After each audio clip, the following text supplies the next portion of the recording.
So I think some of the benefits of seeking out multiple funding sources to support our work each year, I think the more diverse you are, the easier it is to be able to have some stability.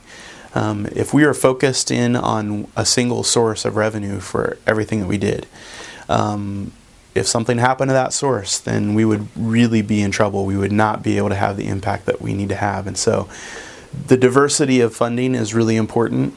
It does open up new avenues for us to be able to deliver services, and so that's key.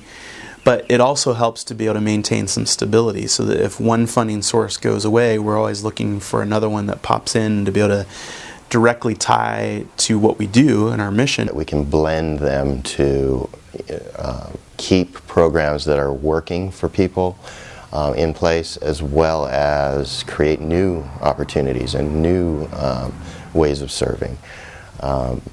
That's something that we've had to do over the years, where we have multiple funding sources creating one kind of service model. Something can fall off tomorrow, and we have to have something. In order to keep it going, we have to have something to replace that. It helps us to look at each funding source and to be sure that it is fitting into what we actually need it for. But we can't just ask for funding at one agency or one funding source, because that may say no. We get a lot of rejections as you write proposals as a grant writer. And sometimes it's discouraging, but at least if you can write 5 proposals and you get 2 of them back with a positive, even if it's not full funding, it's beneficial to our organization because we're still getting the funding in for our programs. You've heard the term, don't put all of your eggs in one basket.